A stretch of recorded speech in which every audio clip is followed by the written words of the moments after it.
by Daniel Davies, BBC Wales political correspondent. There's no prize for spotting the mistake Jeremy Corbyn made on Twitter at the weekend.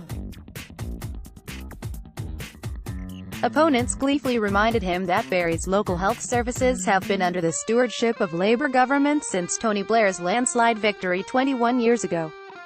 But if he was confused, Mr. Corbyn is not alone. Polls for the BBC in recent years have suggested around a third of people in Wales think the nation's health service is run from Westminster. Mr. Corbyn was in Wales to celebrate the 70th anniversary of the NHS. All these years after it started, questioning the principle of state-run healthcare, free at the point of need, is taboo in politics. Politicians use the institution's unique place in the public's affections to attack rivals and position themselves. Image copyright Getty Images. Conservative MEP Daniel Hannan caused a headache for his party leader David Cameron in 2009 when he dared to criticize the NHS on American TV. Mr. Cameron, who was then busily trying to reinvent the Tories as champions of the health service, called Mr. Hannan eccentric. Labour's Andy Burnham, the health secretary at the time, branded him unpatriotic. In Wales, where Aneurin Bevan is idolised by Labour, the idea of the institution as part of our national identity is arguably even stronger. As Prime Minister, Mr. Cameron regularly attacked the Welsh Government's record on healthcare. But when he called the England-Wales border a line between life and death, Carwyn Jones said he had gone beyond political knockabout. This was a war on Wales, the First Minister said. Mr. Jones was at it again in the Senate chamber yesterday, saying, "We have a statue to Aneurin Bevan. We will never have a statue to Jeremy Hunt." Image caption David Cameron called differences between England and Wales's NHS a scandal other parties want in on the act. Leanne Wood, Plaid Cymru's leader, called the NHS Wales's greatest invention. Theresa May's rhetoric is less bellicose, but she has followed David Cameron's cue. She derides Labour's record, accusing it of failing to match the increases in health spending seen in England.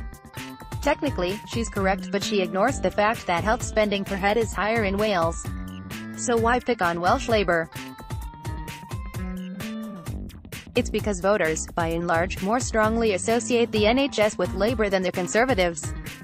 Image caption Junior doctors were striking in England during the 2016 Welsh Assembly election campaign. Professor Roger Awen Scully, at Cardiff University's Wales Governance Centre, says, "We traditionally talk about issue ownership, and health has very much been a Labour issue. For years, the Welsh Tories plugged away at trying to change this. By early 2016, with an Assembly election looming, a study of voters' attitudes, led by Professor Awen Scully, narrowly put the Tories ahead of Labour in Wales when people were asked which party was best able to handle health. That was not the case across the UK as a whole, where the Conservatives trailed. As that year's election campaign began, some of us journalists expected to hear the Conservatives say more about the NHS. Sources told me at the time there was a debate inside the party over just how hard to push. Some feared undermining the progress they had already made. What's more, the backdrop to that election wasn't the most conducive for them.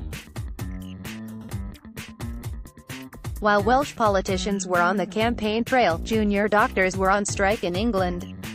Much of what the Tories have to say about the Welsh Government's record on the NHS stems from a decision in 2011 to freeze funding for frontline care, in reality, a budget cut. The Welsh Government wanted to spread the pain of austerity between services. Siphoning money from care homes to hospitals, ministers thought, would store up more problems for the NHS. As my colleague Arwyn Jones reported last week, Health Secretary Von Gething now says that decision didn't work. It's a significant admission, particularly as Welsh Labour gears up for a leadership election, in which Mr. Gething is the candidate. To win he must defeat the favourite, Finance Secretary and former Health Secretary, Mark Drakeford. With the NHS swallowing almost half the Welsh Government's day-to-day spending, it's difficult to imagine a contest between them where the future of the NHS doesn't feature prominently.